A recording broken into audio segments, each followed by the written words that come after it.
Hello students, आज हम करेंगे S block elements. S block elements को दो पार्ट्स के अंदर डिवाइड किया है, group 1 elements and group 2 elements.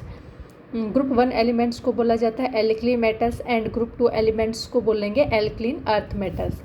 Group 1 elements जो कि एल्कली मेटल्स है उसके अंदर एलिमेंट्स आएंगे air the elements air valence air atomic number and यहाँ लिखेंगे वैलेंस इलेक्ट्रॉनिक कॉन्फ़िगरेशन। ठीक है, सेम यहाँ पे लिखेंगे हम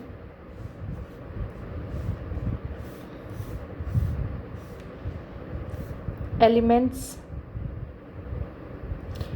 atomic number and year valence electronic configuration. Lithium, sodium, potassium, rubidium, cesium and francium. These are the group 1 element. Here atomic number 3, 11, 19, 37, 55 and 87. Valence electronic configuration, इनका last electron जाता है 2s orbital 1, 3s1, 4s1, 5s1, 6s1 and 7s1. Here alkaline earth metal beryllium, magnesium, calcium, strontium, barium and radium. Here atomic number 4, 12, 20, 38, 56 and 88। इनका last electron जाता है 2s2, s7s2। ठीक है, इनके valence electronic configuration का journal formula होगा, journal formula of valence electron NS1। Here journal formula of valence electronic configuration NS2। क्या अब क्या होता है कि जैसे आपकी पीरियोडिक की इस टाइप की शेप होती है, ठीक है, ये आपकी पीरियोडिक की शेप है। ठीक है, यहाँ पे S ब्लॉक एलिमेंट लाई करते हैं, S ब्लॉक, यहाँ पे D ब्लॉक एंड यहाँ पे P ब्लॉक एलिमेंट, और लास्ट जो अलग से इंडिविजुअल सीरीज होती है ये होती है F ब्लॉक एलिमेंट्स। ठीक है, अब क्या आता है कि फर्स्ट ऑफ ऑल इनको एस ब्लॉक एलिमेंट क्यों बोला जाता है, क्योंकि इन एलिमेंट्स का जो लास्ट इलेक्ट्रॉन होता है वो एस ऑर्बिटल के अंदर जाता है, इस वजह से इनको एस ब्लॉक एलिमेंट्स बोला जाता है। अगर मैं पी ब्लॉक की बात करूँ तो सेम डेफिनेशन होगी, उनका जो लास्ट वैलेंस इलेक्ट्रॉन होगा पी के अंदर जाएगा, पी ऑर्बिटल के अंदर। ठीक है, same D and same F. अब बात आती है कि जैसे ये इस साइड लाई करते हैं, आपको पता है पीरियोडिक टेबल के एक जनरल इंट्रोडक्शन से इस साइड वाले जो होते हैं ना ग्रुप 1 से ग्रुप 18 तक चलेंगे, इनका साइज़ बड़ा होता है, तो सबसे बड़ा साइज़ पीरियोडिक टेबल में एस ब्लॉक एलिमेंट्स का होगा। ठीक है, अलोंग द पीरियड जाएंगे तो आपका साइज़ डिक्रीज होता जाता है, किस वजह से, क्योंकि न्यूक्लियर अट्रैक्शन बढ़ता जाता है और नंबर ऑफ सेल्स सेम रहती हैं। ठीक है, न्यूक्लियर अट्रैक्शन क्या होगा, यहाँ पे प्रोटॉन और इलेक्ट्रॉन के बीच का अट्रैक्शन, नंबर ऑफ सेल्स तो सेम रहेंगी, क्योंकि मान लो यहाँ पे आपका इलेक्ट्रॉन है 2s1 सेकेंड, इसकी मैं जैसे इलेक्ट्रॉनिक कॉन्फ़िगरेशन लिखती हूँ लिथियम की 1, 2, ये आपका है न्यूक्लियस एंड 1 इलेक्ट्रॉन। अब लिथियम से बेरिलियम में जाऊँगी तो सेल तो सेम रही, इलेक्ट्रॉन ऐड हो गया, न्यूक्लियर अट्रैक्शन बढ़ गया बट सेल सेम रही, जिसकी वजह से क्या होता है साइज डिक्रीज। बट इस साइड जाते हैं तो इनकी number of shells, nuclear attraction तो बढ़ेगा ही दोनों तरफ बट नंबर ऑफ सेल्स भी बढ़ेंगी, तो जिसकी वजह से साइज़ इंक्रीज होता है।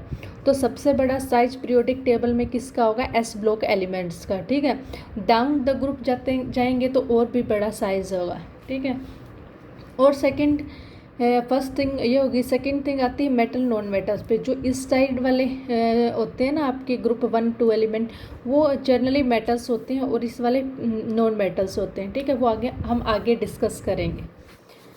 This is the general introduction of the s block element. First अब आते हैं हम साइज़ के ऊपर, size of atom and ion. ठीक है, अब एस ब्लॉक एलिमेंट्स की साइज़ की बात करें तो एस ब्लॉक एलिमेंट का साइज़ मैंने बताया पीरियोडिक टेबल में कंपेयर टू अदर एलिमेंट सबसे बड़ा होता है। और जैसे आप क्या मैंने लिया है, पहले हम करेंगे एल्कली मेटल्स के बारे में, lithium, sodium, potassium, rubidium, caesium, francium.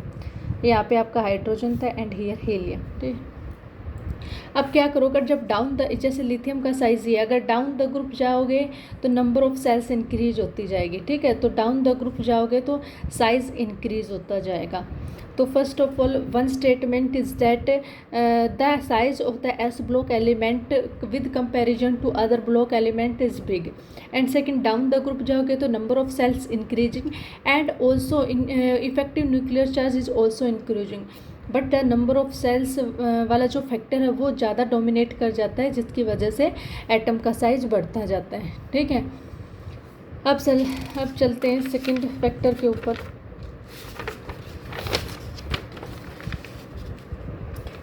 Second आएगा डेंसिटी।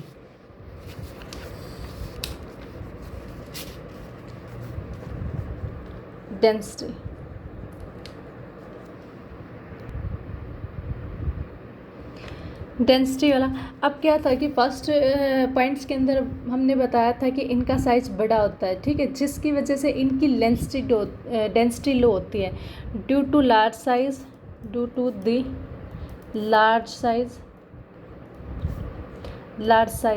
ठीक है। द डेंसिटी इज लो, इनकी जो डेंसिटी होगी वो लो होगी, ठीक है। Third point is ionisation energy. Ionisation energy का कंसेप्ट मैं आपको पहले भी बता चुकी हूँ, एक बार फिर रिपीट करती हूँ इसके अंदर, क्योंकि इन जो एलिमेंट्स की इम्पोर्टेंस होती है due to less ionisation energy की वजह से ही होती है, ठीक है। तो यहाँ पे मैं जस्ट एग्जांपल ले रही हूँ, पोटाशियम ले लो या सोडियम ले लेती हूँ, ठीक है। 11 atomic number, electronic configuration 1s2 2s2 2p6 and 3s1। अगर हम K सेल में डिस्ट्रीब्यूट करेंगे तो 281। तो हियर द न्यूक्लियस जिसके अंदर प्रोटॉन है, न्यूट्रॉन है, फर्स्ट सेल जिसके अंदर 2 इलेक्ट्रॉन कंटेन करेंगे, देन 8 1 2 3 4 5 6 8 एंड देन लास्ट 1, ठीक है। 2 8 1 11 इलेक्ट्रॉन्स हो जाते हैं, ठीक है। अब क्या होता है कि आयनाइजेशन एनर्जी क्या होगी, किसी भी मेटल के ऊपर हम इतनी अमाउंट ऑफ एनर्जी प्रोवाइड करें, एनर्जी होती है in form of a photon which is equal to H में, ठीक है। किसी भी मेटल के ऊपर हम लेस अमाउंट ऑफ, इतनी अमाउंट ऑफ एनर्जी प्रोवाइड करें कि उस मेटल से उसका जो सबसे लूजली बाउंड इलेक्ट्रॉन है वो इजेक्ट हो जाए, ठीक है। इजेक्ट हो जाए मतलब निकल जाए, और निकलने के बाद जैसे ये सोडियम आयन है, इसके अंदर मैंने इतनी अमाउंट ऑफ एनर्जी प्रोवाइड की कि 1 इलेक्ट्रॉन माइनस हो गया और किस में बन गया, Na पॉजिटिव, ठीक है। Na पॉजिटिव के अंदर कन्वर्ट हो गया with release of the 1 electron.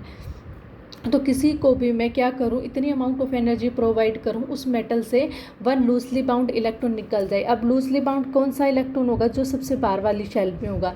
क्यों, क्योंकि जो यहाँ पे प्रोटॉन पॉजिटिव चार्ज है, यहाँ पे इलेक्ट्रॉन नेगेटिव चार्ज, सबसे ज़्यादा डिस्टेंस इसी के साथ है। जितनी ज़्यादा डिस्टेंस अपोजिट चार्ज के बीच में होगी उतना वो लूजली बाउंड होगा। ये होती है आयनाइजेशन एनर्जी। सेकेंड क्या होगा कि है ना, जितने भी एस ब्लॉक एलिमेंट्स हैं आप देखोगे उनके आउटर मोस्ट सेल के अंदर 1 इलेक्ट्रॉन आता है। अगर मैं पोटाशियम की बात करूँ 2 8 8 1 आएगा, ठीक है। तो ये अपना 1 इलेक्ट्रॉन लॉस कर देंगे और जिसकी वजह से उनकी इलेक्ट्रॉनिक कन्फिग्रेशन ऐसी बन जाएगी जिसकी वजह से वो स्टेबिलिटी को गेन करेंगे, ठीक है। तो इसकी वजह से 1 इलेक्ट्रॉन लॉस करना इनकी नेसेसरी पार्ट है, किसकी वजह से, स्टेबिलिटी को अटेंड करने की वजह से, ठीक है। तो क्या होता है, इनकी जो आयनाइजेशन एनर्जी होती है वो लेस होती है, लेस आयनाइजेशन एनर्जी, थोड़ी सी एनर्जी दो इलेक्ट्रॉन निकल जाता है और ये स्टेबिलिटी को, यहाँ पे अगर मैं देखूँ तो इसके 11 इलेक्ट्रॉन्स हैं, मीन्स 2 8 1।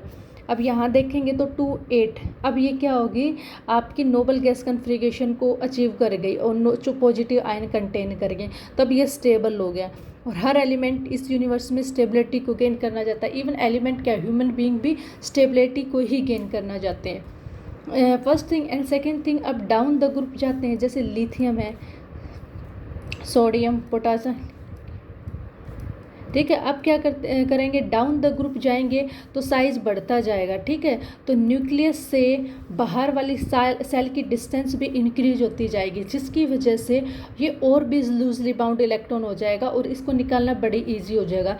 तो down the group ionisation energy decrease होती है, ठीक है। फर्स्ट थिंग कि जो एस ब्लॉक एलिमेंट होते हैं उनकी आयनाइजेशन एनर्जी कम हो जाती है। दूसरी, डाउन द ग्रुप जब भी आप जाओगे तो आयनाइजेशन एनर्जी डिक्रीज होती जाएगी। अब बात आती है, मैं एक सीजियम की एग्जांपल लेती हूँ। अब आपको पता है सीजियम का लास्ट इलेक्ट्रॉन है कंटेन करता है 6s1 ऑर्बिटल में, ठीक है। ये अपने इस इलेक्ट्रॉन को लॉस करेगा, सबसे कम आयनाइजेशन एनर्जी की है, मीन्स थोड़ी सी आयनाइजेशन एनर्जी दो और इलेक्ट्रॉन इजेक्ट हो जाता है, इलेक्ट्रॉन निकल जाता है।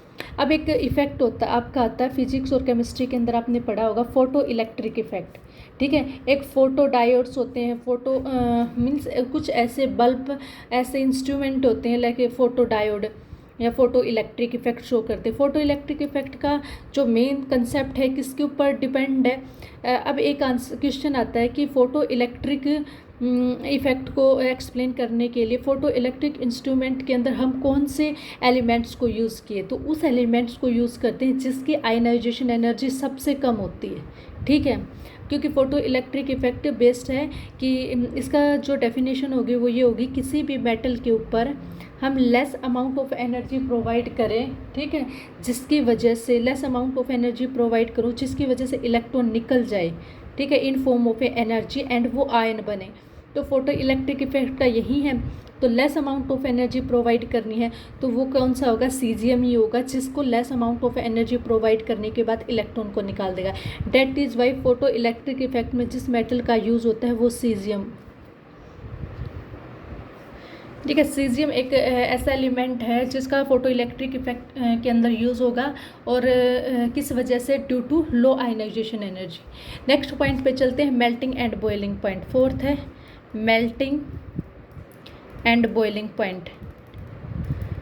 अब जो ये जो मेटल्स होती हैं एस ब्लॉक एलिमेंट्स वाली सॉफ्ट होती हैं, ठीक है, क्योंकि साइज बड़ा होता है साइज, तो इसकी वजह से इनका जो मेल्टिंग एंड बॉइलिंग पॉइंट होता है लो होगा। एंड डाउन द ग्रुप जाएंगे तो down the means down the group, तो जो मेल्टिंग एंड बॉइलिंग पॉइंट है वो डिक्रीज होता जाता है, ठीक है। Melting and boiling point in elements का लो होता है क्योंकि बहुत ही सॉफ्ट होती हैं, साइज बड़ा होता है, डाउन द ग्रुप जाते हैं तो साइज और बड़ा हो जाता है, तो इनका जो melting boiling point generally low होगा। एंड डाउन द ग्रुप जाते हैं तो और अदर एलिमेंट्स का भी मेल्टिंग एंड बॉइलिंग पॉइंट लो हो जाता है। नेक्स्ट पॉइंट आता है, fifth point is hydration of ion. First of all हमें पढ़ना है हाइड्रेशन ऑफ आयन, मतलब ये टॉपिक एक इम्पॉर्टेंट टॉपिक है जिसमें जनरली स्टूडेंट कंफ्यूज हो जाते हैं, ठीक है। फर्स्ट ऑफ ऑल हम चलेंगे कि साइज़ के ऊपर, क्योंकि इस एलिमेंट्स का जो भी हम बता रहे हैं साइज़ के ऊपर ही बता रहे हैं। हाइड्रेशन ऑफ आयन, अगर मैं बात करूँ साइज़ तो आप करोगे जैसे sodium, potassium, rubidium and caesium, ठीक है, ये वाला होता है। अब साइज़ की बात करोगे तो सबसे स्मॉल साइज आयंस की फॉर्म में, ठीक है, आयंस की बात हो रही है तो आयंस की फॉर्म में, तो आप बोलोगे सबसे छोटा साइज़ लिथियम का होता है, ठीक है। लिथियम का कैसे साइज़ होगा, क्योंकि नंबर ऑफ सेल्स कम है, तो ये तो जनरल ट्रेंड है कि साइज़ सबसे छोटा होगा लिथियम का। साइज़ डाउन द ग्रुप जाएंगे साइज ऑफ आयन इंक्रीज होता जाएगा, ठीक है, फर्स्ट थिंग, ठीक है। अब साइज़ इंक्रीज, अब हाइड्रेशन ऑफ आयंस का मतलब क्या, एक थिंग होता है, तो अब क्या होता है हाइड्रेशन ऑफ आयंस का मतलब क्या होता है, किसी भी एलिमेंट को, एनी एलिमेंट, ठीक है, किसी भी आयन को मैं वाटर के अंदर डालूं और वो नंबर ऑफ वाटर मॉलिक्यूल्स को होल्ड करके रख सके, ठीक है, वो पावर, किसी भी आयंस की वो पावर जिसमें नंबर ऑफ वाटर मॉलिक्यूल्स को होल्ड करके रख सके। फॉर एग्जांपल, जैसे मेरे पास एक ये आयन है, एक ये वाला आयन है, ठीक है, एक बड़ा आयन है, एक स्मॉल आयन है, ठीक है। अगर इसके अंदर मैं वाटर डालूँ और इसके अंदर भी मैं वाटर डालूँ बीकर में, तो नंबर ऑफ वाटर मॉलिक्यूल्स किसको सराउंड करेंगे, उसको सराउंड करेंगे जिसका साइज छोटा होगा और जिसके ऊपर चार्ज ज़्यादा होगा कंपेयर टू इसको, क्योंकि इनके बीच में जो अट्रैक्शन होगा वाटर के साथ और इसके साथ कम होगा, ठीक है। तो फर्स्ट कंसेप्ट क्या आया, ऐसा आयन जो नंबर ऑफ वाटर मॉलिक्यूल्स को होल्ड करके रख सके उसको बोलेंगे हाइड्रेशन ऑफ आयन, ठीक है। मीनिंग आप समझ गए, हाइड्रेशन ऑफ आयन का मतलब किसी भी आयंस को आपको पानी के अंदर डिजोल्व करना है और पानी के नंबर ऑफ जो वाटर मॉलिक्यूल्स है उस आयन को सराउंड करोगे तो उसको बोलोगे hydration of ion. Generally size सबसे छोटा होता है लिथियम का, ठीक है, अब हाइड्रेशन फर्स्ट कंडीशन। सेकंड क्या कि हाइड्रेशन ऑफ आयन किसके ऊपर डिपेंड करता है, किसका हाइड्रेशन मतलब आयन ज़्यादा होगा, मतलब किस एलिमेंट को, किस आयंस को नंबर ऑफ वाटर मॉलिक्यूल ज़्यादा अप्रोच करेंगे, तो उसका होता है एक साइज पे डिपेंड है फर्स्ट, एंड सेकंड डिपेंड करेगा चार्ज पे।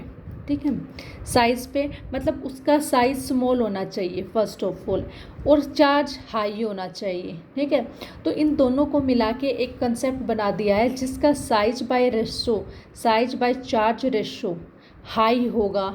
ठीक है, size by charge ratio high होगा, उसकी हाइड्रेशन पावर ज़्यादा होगी।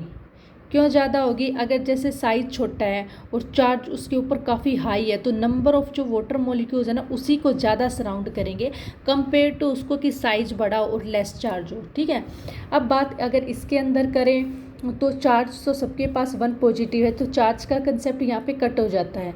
बात आई साइज़ की, जिसका सबसे स्मॉल साइज है उसकी हाइड्रेशन ऑफ आयंस की पावर ज़्यादा होगी, तो यहाँ पे लिथियम्स की सबसे ज़्यादा पावर है वाटर मॉलिक्यूल्स को अट्रैक्ट करने की। ठीक है, यहाँ से कंसेप्ट निकल गया। अब बात आती है, ये तो है नॉर्मल साइज जिसके अंदर लिथियम का सबसे छोटा साइज है, बट अगर मैं इसी ऑर्डर को अरेंज करूँ हाइड्रेशन के कंसेप्ट पे। ठीक है, हाइड्रेशन, अब सबसे छोटा साइज लिथियम का है, फिर है सोडियम का, पोटाशियम का, रुबिडियम का एंड सीजियम का विद 1 पॉजिटिव चार्ज। अब मैंने वाटर सबको है ना बीकर के अंदर वाटर डाल के वाटर मॉलिक्यूल अटैच कर दिए हैं। सबसे हाई चार्ज सबसे छोटा साइज इसका है, तो इसका मतलब नंबर ऑफ वाटर मॉलिक्यूल्स इसको ज़्यादा सराउंड कर गए। अब हाइड्रेशन होने के बाद सबसे बड़ा साइज किसका हो गया है, लिथियम आयन का। ठीक है, किसकी वजह से, क्योंकि साइज छोटा होने की वजह से high number of water molecule सारे लिथियम के सराउंडिंग में आ गए, और सबसे कम सीजियम के, क्योंकि सीजियम का इतना बड़ा साइज था तो वाटर मॉलिक्यूल्स के साथ क्या अट्रैक्शन होगा, तो सबसे छोटा साइज किसका हो गया, सीजियम का।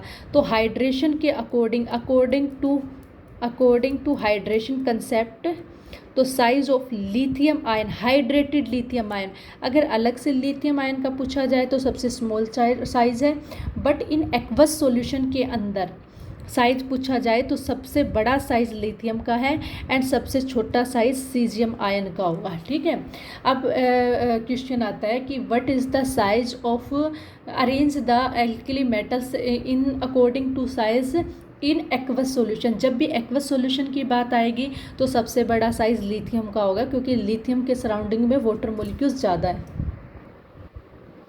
ठीक है, अब एक पॉइंट लिखेंगे, lithium have big size in aqueous solution. तो याद रखना, इन aqueous solution, and caesium have small size in aqueous solution. तो जहाँ पे भी इन एक्वस सॉल्यूशन आएगा समझ लेना कि वो बात कर रहा है हाइड्रेशन की। ठीक है, इन एक्वस सॉल्यूशन।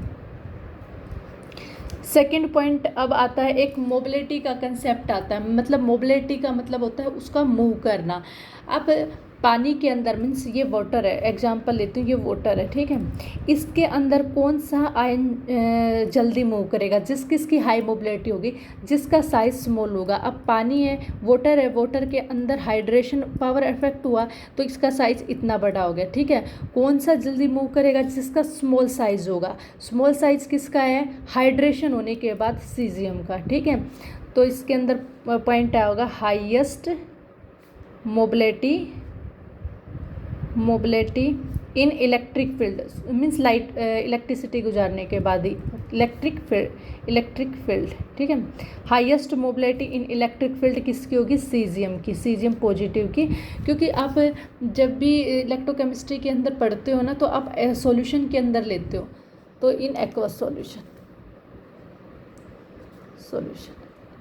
तो हाइड्रेशन का कंसेप्ट इंपॉर्टेंट है, तो आपको पता लग गया है हाइड्रेशन का जब भी बात आती है या इलेक्ट्रोकेमिस्ट्री की किसी भी यूनिट की बात आओ तो मतलब एक्वस सॉल्यूशन है, और एक्वस सॉल्यूशन में साइज बदल जाते हैं। नेक्स्ट पॉइंट आता है 6, electronegativity. Electronegative, first of all तो इलेक्ट्रोनेगेटिविटी का कंसेप्ट यहाँ आना भी नहीं चाहिए, बट अगर डिफाइन करना आता है तो कोई दिक्कत की बात नहीं है, क्योंकि जो ये मेटल्स होती है एस ब्लॉक एलिमेंट्स की, वो सारी मेटल्स होती है, और मेटल्स का एस ब्लॉक एलिमेंट में ग्रुप 1 एलिमेंट वो होंगे मेटल्स, ठीक है। मेटल्स का काम है इलेक्ट्रॉन लॉस करना, लॉस ऑफ इलेक्ट्रॉन, ठीक है। और जब भी इलेक्ट्रॉन का लॉस होता है तो इलेक्ट्रोपॉजिटिव करेक्टर आता है, इलेक्ट्रोपॉजिटिव, ठीक है। तो इनकी इलेक्ट्रोनेगेटिविटी बड़ी ही लो होती है, इलेक्ट्रॉन को अट्रैक्ट करने की। इलेक्ट्रोनेगेटिविटी क्या होगी, इलेक्ट्रॉन को खींचने की power.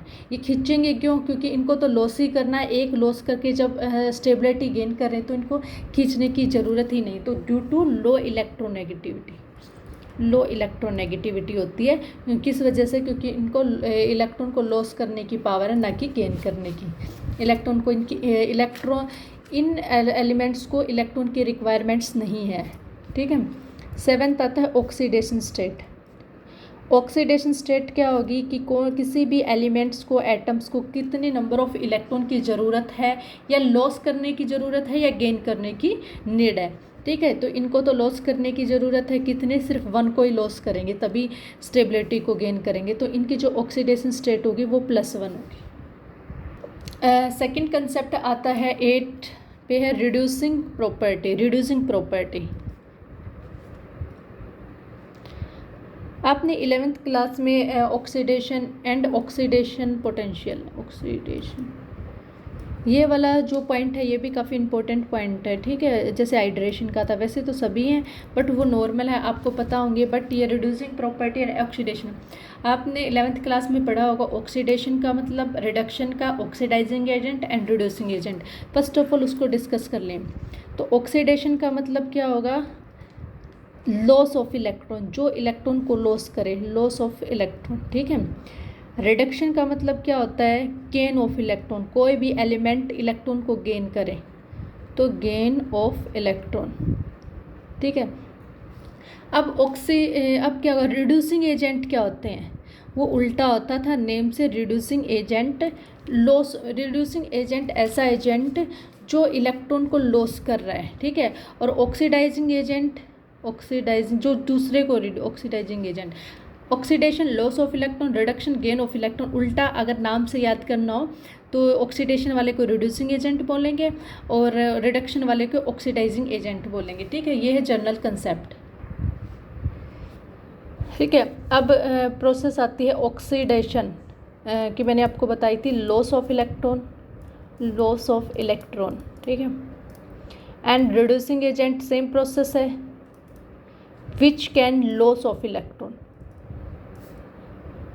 Loss of electron means इन दोनों में डिफरेंस क्या है। ऑक्सीडेशन एक प्रोसेस होती है कि ये प्रोसेस है जिसके अंदर इलेक्ट्रॉन का लॉस होता है, और रिड्यूसिंग एजेंट्स क्या होंगे, जो इलेक्ट्रॉन को लॉस करते हैं, ठीक है। जैसे मैं सोडियम का लेती हूँ 281, ठीक है। अब मैं बोलूँगी इसमें सोडियम के अंदर से 11 इलेक्ट्रॉन्स, ठीक है। यहाँ पे 1 इलेक्ट्रॉन नेगेटिव, तो 1 इलेक्ट्रॉन दे के पॉजिटिव चार्ज बन जाएगा, नेगेटिव। तो इस प्रोसेस को बोल लूँगी मैं ऑक्सीडेशन, क्योंकि ये है ऑक्सीडेशन रिएक्शन। इस रिएक्शन के अंदर किसी एलिमेंट ने अपना 1 इलेक्ट्रॉन लॉस करके कैटायन बन गया है और स्टेबिलिटी को गेन कर लिया है, जिसकी इलेक्ट्रॉनिक कन्फिगरेशन 281 से 28 हो गई है, ठीक है। तो इस प्रोसेस को बोल लूँगी ऑक्सीडेशन। और हाँ, इस प्रोसेस के अंदर जिस एलिमेंट ने अपना इलेक्ट्रॉन लॉस किया है उसको बोल लूँगी रिड्यूसिंग एजेंट, ठीक है। क्योंकि इसमें किसने किया है, सोडियम ने अपने इलेक्ट्रॉन को लॉस किया, तो ये प्रोसेस तो होगी oxidation process, oxidation process. And जो एलिमेंट हो गया वो रिड्यूसिंग एजेंट है, ठीक है। उसने रिड्यूस हो गया, मीन्स रिड्यूसिंग एजेंट है कि विच कैन लॉस ऑफ इलेक्ट्रॉन, ठीक है, जिसने इलेक्ट्रॉन का लॉस कर दिया है, ठीक है। अब क्या बात, इससे क्या पता चला, जो लिथियम सोडियम, इसमें क्या है 7s1 इलेक्ट्रॉन, यहाँ पे 2s1 इलेक्ट्रॉन, ठीक है। सबके आउटर मोस्ट सेल में 1 इलेक्ट्रॉन है, ठीक है। सब लॉस करेंगे। तो इस प्रोसेस से क्या पता चलता है कि जो एस ब्लॉक एलिमेंट का फर्स्ट ग्रुप है, ग्रुप 1 एल्कली मेटल वो सब रिड्यूसिंग एजेंट होते हैं, सबके अंदर पावर होती है इलेक्ट्रॉन को लॉस करके, और ये पावर डाउन द ग्रुप जाते हैं तो इंक्रीज होती जाती है। किस वजह से? क्योंकि आयनाइजेशन एनर्जी क्या हो जाएगी? लो हो जाएगी। किस वजह से? क्योंकि नंबर ऑफ सेल्स इंक्रीज होंगी, इफेक्टिव न्यूक्लियर चार्ज भी इंक्रीज होगा, but number of shells increase होंगी, इलेक्ट्रॉन निकालना ईजी हो जाएगा। तो जितना इलेक्ट्रॉन निकालना ईजी होएगा वो उतना ही वो ऑक्सीडेशन प्रोसेस फास्ट होगी एंड रिड्यूसिंग एजेंट उतना ही ज़्यादा होगा। ठीक है, तो down the group reducing agent, first of all आपको ये याद रखना है जो एस ब्लॉक एलिमेंट होंगे वो रिड्यूसिंग नेचर के होंगे। किस वजह से? क्योंकि वो इलेक्ट्रॉन को लॉस करने की पावर रखते हैं। ठीक है, अब इसी वजह से अब आता है इनका स्ट्रॉन्ग। अब एक बात और आती है, स्ट्रॉन्ग रिड्यूसिंग एजेंट होने की क्या प्रॉपर्टी है? स्ट्रॉन्ग रिड्यूसिंग एजेंट होने की, reducing means loss of electron, मतलब उसकी लो आयनाइजेशन एनर्जी लो होनी चाहिए, तो must be low ionisation energy. And strong oxidising होने का मतलब क्या है? मतलब जो इलेक्ट्रॉन को लॉस ना करे, सिर्फ गेन करें, तो must be high ionisation energy. ये जनरल से कंसेप्ट हैं जो अपने दिमाग में रखना, आगे की प्रॉब्लम सॉल्व हो जाएंगी। अब बात आती है, तो अब अकॉर्डिंग टू इसके देखेंगे हम, तो क्या होता है कि स्ट्रॉन्गेस्ट सबसे पहले इलेक्ट्रॉन ये देगा, तो हाईएस्ट ऑक्सीडेशन स्टेट किसकी होनी चाहिए? सीजियम की, क्योंकि लो आयनाइजेशन एनर्जी इसकी है।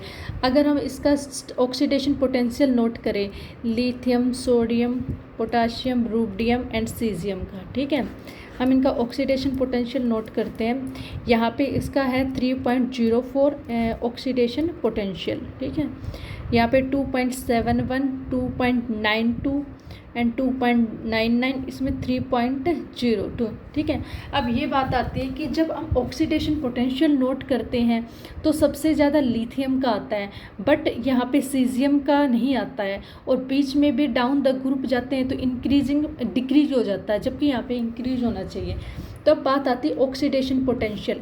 आपको पता है कि जो आप ऑक्सीडेशन पोटेंशियल का कंसेप्ट है ना, ऑक्सीडेशन पोटेंशियल, रिडक्शन पोटेंशियल, ठीक है, ई नोट वैल्यू, ई वैल्यू, ठीक है, ये सारी आप कहाँ देखते थे?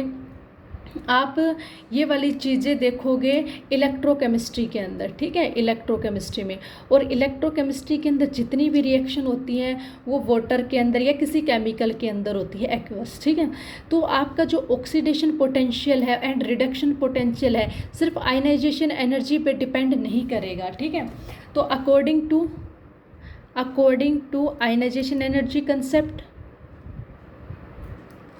क्या होगा?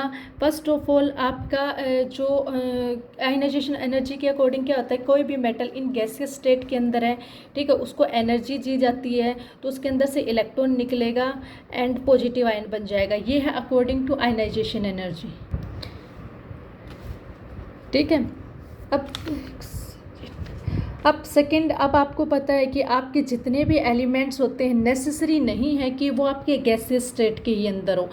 अब कुछ एलिमेंट्स होते हैं जो सॉलिड स्टेट के अंदर होते हो, पहले आप उसको क्या करोगे? आयनाइजेशन एंड इलेक्ट्रॉन निकालने के लिए गैसियस स्टेट के अंदर कन्वर्ट करोगे, देन उसके अंदर से इलेक्ट्रॉन निकालना आयनाइजेशन एनर्जी प्रोसेस होती है। ठीक है, फॉर एग्जाम्पल कोई मेटल एटम है सॉलिड स्टेट में है, पहले उसको मैं गैसियस स्टेट के अंदर कन्वर्ट करूँगी, तो गैसियस स्टेट के अंदर कन्वर्ट करने को बोलते हैं सब्लिमेशन एनर्जी। तो एच से एनर्जी चेंज इन, डेल्टा से चेंज इन एनर्जी, एच से सब्लिमेशन एनर्जी। ये आपने कंसेप्ट पढ़ा होगा। जब भी आप किसी भी सॉलिड सब्सटेंस को गैसेस के अंदर कन्वर्ट करते हो एनर्जी देके, उसको बोलोगे सब्लिमेशन एनर्जी। ठीक है, अब क्या हो गया? गैसेस के अंदर कन्वर्ट हो गया, फर्स्ट प्रोसेस। सेकंड प्रोसेस, उस गैसियस के अंदर से आपको इलेक्ट्रॉन निकालना है, तो M पॉजिटिव विद 1 इलेक्ट्रॉन निकल गया। ठीक है, आयन की फॉर्म में बन गया, इसको बोलोगे आप आयनाइजेशन एनर्जी या आयनाइजेशन पोटेंशियल। आप आयनाइजेशन एनर्जी को एज ए डेफिनेशन की फॉर्म में यूज करते हो, बट जब भी हम एक्सपेरिमेंटली डाटा निकालते हैं तो उसको आयनाइजेशन पोटेंशियल बोलते हैं। ठीक है, जैसे pH को बोलते हैं ना, पोटेंशियल ऑफ हाइड्रोजन आयन, तो ये वर्ड एक स्टैंडर्ड वर्ड होता है, तो आयनाइजेशन पोटेंशियल बोलते हैं कि आयनाइज्ड बना दिया है उस एटम को। देन अब आपको पता है थर्ड प्रोसेस क्या होती है कि इलेक्ट्रोकेमिस्ट्री के अंदर जो रिएक्शन होती है एक्वस सॉल्यूशन के अंदर, तो ये M पॉजिटिव आयन, ठीक है, इसको हम डालेंगे वाटर के अंदर, देन वाटर इसको अप्रोच करेगा तो ये एक्वस बन जाएगा, और इसको बोलोगे आप डेल एच एनर्जी, या कुछ भी इसको डिनोट कर दो, हाइड्रेशन एनर्जी, ठीक है, किसी भी से डिनोट कर दो। फिर अब क्या होता है कि मैंने आपको हाइड्रेशन एनर्जी के कंसेप्ट में बताया था कि लिथियम का साइज सबसे बड़ा होगा और सीजियम का छोटा, क्योंकि number of water molecule caesium को ज़्यादा अट्रैक्ट करेंगे। तो टोटल ऑक्सीडेशन पोटेंशियल किसके ऊपर डिपेंड किया? सिर्फ आयनाइजेशन एनर्जी के ऊपर डिपेंड नहीं करता, सब्लिमेशन एनर्जी के ऊपर प्लस आयनाइजेशन पोटेंशियल के ऊपर एंड दिस एनर्जी एनर्जी के ऊपर, ठीक है। तो ड्यू टू इस रीजन मीन्स जो ऑक्सीडेशन पोटेंशियल इन तीनों फैक्टर पे डिपेंड करेगा, सिर्फ आयनाइजेशन एनर्जी के ऊपर डिपेंड नहीं करता।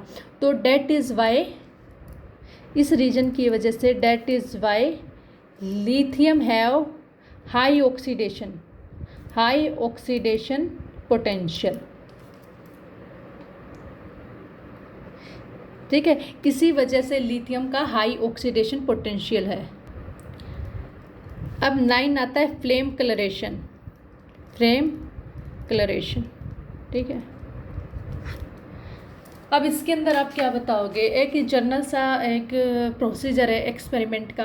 क्या होता है कि कुछ ऐसे एलिमेंट होते हैं जिनको less amount of energy provide करने से इलेक्ट्रॉन को इजेक्ट कर देते हैं। ये मैं बात अभी बताते आ रही थी एस ब्लॉक एलिमेंट के अंदर। अब क्या होता है, एक बुशन फ्लेम इंस्ट्रूमेंट होता है, ठीक है, कोई भी एक इंस्ट्रूमेंट होता है, उसके अंदर वो एलिमेंट्स प्रोवाइड किए जाते हैं जिनकी आयनाइजेशन एनर्जी लो होती है, ठीक है, और थोड़ी सी एनर्जी प्रोवाइड करते ही उनका एक इलेक्ट्रॉन निकल जाता है। तो इस प्रोसेस, इस फ्लेम से जो कलर आता है उसको बोलते हैं फ्लेम कलरेशन। अब बात आती है इस प्रोसेस की, क्या होता है आपको पता है कि एल्कली मेटल्स की क्या होगी, एल्कली मेटल्स की आयनाइजेशन एनर्जी लो होती है काफ़ी, ठीक है, काफ़ी लो होती है। अब क्या होता है कि इसके अंदर एक बुशन फ्लेम होता है, ये पहले आपको मैं डायग्राम के थ्रू समझा देती हूँ। बुशन फ्लेम होता है, ठीक है, एक फ्लेम होती है, एक इंस्ट्रूमेंट होता है, इनके अंदर से ऐसे फायर निकलती है, बुशन फ्लेम होता है, उसके अंदर एल्कली मेटल्स डाले जाते हैं सॉल्यूशंस बना के, या मतलब अकॉर्डिंग टू प्रोसीजर आप देखना। ये आपके मास्टर के अंदर एक एक्सपेरिमेंट होता है केमिस्ट्री के अंदर, ठीक है। उनको आपको पता है जनरल इलेक्ट्रॉनिक कन्फिग्रेशन NS1 होगी है, थोड़ी सी एनर्जी देते ही इलेक्ट्रॉन निकल जाता है। उसमें क्या करेगा, इलेक्ट्रॉन निकल जाएगा, ठीक है, इलेक्ट्रॉन निकल जाएगा। इलेक्ट्रॉन NS1 ऑर्बिटल के अंदर होता है, ठीक है, NS1 ऑर्बिटल के अंदर होगा। तो ये इलेक्ट्रॉन ग्राउंड स्टेट में होता है, ग्राउंड स्टेट में हर इलेक्ट्रॉन स्टेबिलिटी को गेन करके रखता है। वो जब एनर्जी मिलने के बाद वो एक्साइटेड स्टेट में चला जाएगा, वो स्टेट होगी NP1। कोई भी N यहाँ पे अगर लिथियम होगा तो 2 हो जाता है, सोडियम होगा तो 3 हो जाएगा, ठीक है, तो P में चला जाता है, वो होती है एक्साइटेड स्टेट, ठीक है। एनर्जी एब्जॉर्ब करता है, ग्राउंड स्टेट से एक्साइटेड स्टेट में चला जाता है। अब क्या होता है कि जो एक्साइटेड स्टेट होती है वो अनस्टेबल होती है, तो इलेक्ट्रॉन अनस्टेबल वाली स्टेट में नहीं रहेगा, तो वो वापस से बैक ग्राउंड स्टेट में आता है, ठीक है, ग्राउंड स्टेट में आएगा। तो अब जब ये ग्राउंड स्टेट में आता है ना, तो इसके अंदर से रेडिएशन निकलती है in form of A visible radiations निकलेंगी, और इस विजिबल रेडिएशन के होने की वजह से वो एलिमेंट एक कलर देगा, ठीक है, जिसको बोलते हैं फ्लेम कलरेशन। अब विजिबल, अब आपका क्या हुआ, ग्राउंड स्टेट एक्साइटेड स्टेट से ग्राउंड स्टेट के अंदर आया और उसमें आपकी रेडिएशन निकली जिसकी वजह से कलर मिलता है। फॉर एग्जांपल यहाँ पे एक एग्जांपल लेते हैं हम सोडियम आयन का, ठीक है, सोडियम का है N, इसमें 1s2, 2s2, 2p6 and 3s1। हम सिर्फ 3s1 को कंसीडर करेंगे क्योंकि लो आयन यही वैलेंस इलेक्ट्रॉन है। इधर मैंने बुशन फ्लेम रखा, ठीक है, सोडियम मेटल के ऊपर डाला जिसका 3s1 के अंदर इलेक्ट्रॉन था। ये अभी न्यूट्रल एटम है, न्यूट्रल मीन्स कोई चार्ज नहीं है, जितने नंबर ऑफ प्रोटॉन है उतने नंबर ऑफ इलेक्ट्रॉन है, ठीक है, न्यूट्रल एटम। ये क्या करेगा, बुशन फ्लेम से एनर्जी गेन करके अपना 3s1 वाला इलेक्ट्रॉन जो कि ग्राउंड स्टेट के अंदर है, ठीक है, वो एक्साइटेड होके एक्साइटेड स्टेट में चला जाएगा 3p1 के अंदर, ठीक है, ये होगी एक्साइटेड स्टेट इसकी। अब ये आयन की फॉर्म में, एक्साइटेड स्टेट में। अब क्या होगा कि जो इलेक्ट्रॉन होता है वो एक्साइटेड स्टेट में अनस्टेबल होते हैं, तो 3p1 से वापस से ग्राउंड स्टेट के अंदर आएगा। कौन सी स्टेट है, 3s1, ठीक है। एक्सरा और एनर्जी अमिट करेगा इन फॉर्म ऑफ विजिबल रेडिएशन। जब भी विजिबल रेडिएशन में एनर्जी फॉल होती है, कलर मिलता है, तो वो आएगा सोडियम का येलो। ठीक है। तो फलम according to flame coloration sodium has a yellow colour. तो अब मैं यहाँ पे कलर लिखती हूँ। जो लिथियम का आता है वो टिप्सम रेड, सोडियम का कलर आता है येलो,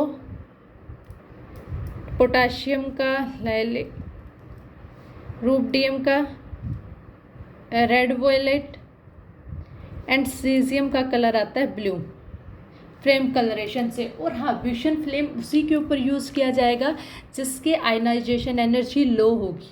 ठीक है। नेक्स्ट कंसेप्ट आता है लैटिस एनर्जी। लैटिस एनर्जी, ठीक है। ये वाला क्वेश्चन आपके फर्स्ट सेमेस्टर में भी आया था केमिकल बॉन्डिंग के अंदर। मोस्ट ऑफ द स्टूडेंट्स ने गलत ही कर रखा था। First of all lattice energy क्या होती है, एक जनरल सा मैं रफली डायग्राम से समझाती हूँ। जैसे फॉर एग्जांपल मैंने फॉर्मेशन करनी है NaCl की। पहले तो सोडियम है जो कि सॉलिड स्टेट के अंदर होता है, उसको मैं गैसेस के अंदर कन्वर्ट करूँगी विद गैसेस के अंदर सब्लिमेशन एनर्जी। फिर क्या होगा कि सोडियम को मैं आयन बनाऊंगी Na पॉजिटिव, इसको आयनाइजेशन एनर्जी बोल दोगे। क्लोरीन के अंदर इलेक्ट्रॉन डालूंगी क्योंकि उसको ऑक्टेट कंप्लीट करना है, उसको बोल दोगे इलेक्ट्रॉन एफिनिटी। अब ये आयन बन गया, ये भी आयन बन गया। अब क्या करूँगी, सोडियम आयंस को ऐड करूँगी क्लोराइड आयंस के साथ। अब जब जितनी अमाउंट ऑफ एनर्जी की ज़रूरत होगी या जितनी अमाउंट ऑफ एनर्जी निकलती, उसको लैटिस एनर्जी बोलते हैं। ठीक है। इस कंसेप्ट से ऐसे मत समझना कि क्लोरीन ने नेगेटिव आयन गेन किया, नेगेटिव बन के यहाँ पे अटैच हो गया। ये एक जनरल सा कंसेप्ट है। वैसे ये पूरा प्रोसीजर होता है गैसेस में आयनाइजेशन एनर्जी, इलेक्ट्रॉन एफिनिटी, क्योंकि गैसेस की फॉर्म में होता है, इलेक्ट्रॉन निकलेगा, Cl2Cl नेगेटिव आयन बनेगा, देन ऐड। तो मेन कंसेप्ट क्या होता है, जब दो एटम गैसेस स्टेट के अंदर होते हैं, वो आयन अटैच होके किसी भी मॉलिक्यूल्स की फॉर्मेशन करते हैं, उसको बोलते हैं लैटिस एनर्जी। ठीक है।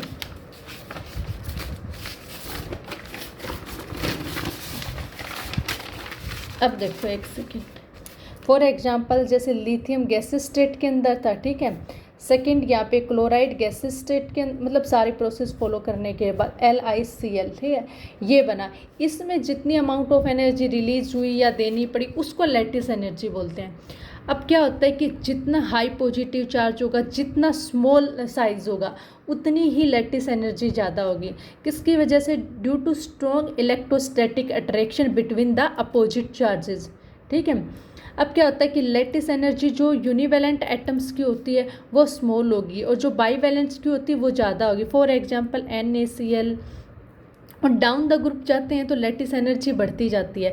अगर मैं बोल दूँ कि A एटम है, B एटम है with positive charge, negative charge, एक है 2 पॉजिटिव विद 2 नेगेटिव, इसका साइज़ नियरली, इनका साइज़ छोटा है, इनका बड़ा है, तो हाईएस्ट फोर्स ऑफ अट्रैक्शन इसके अंदर होगा, तो लैटिस एनर्जी इसी की ज़्यादा होगी। ठीक है। मतलब जब दो गैसेस एटम को मिला के एक मॉलिक्यूल्स की फॉर्मेशन कर दी जाती है और अमाउंट ऑफ एनर्जी जितनी निकलेगी उसको हम बोलेंगे लैटिस एनर्जी। नेक्स्ट आज के लेक्चर में हम इतना ही करेंगे क्योंकि वीडियो काफ़ी लॉन्ग होने की वजह से अपलोड होने में प्रॉब्लम हो जाती है। नेक्स्ट में करेंगे केमिकल प्रॉपर्टी। Thank you.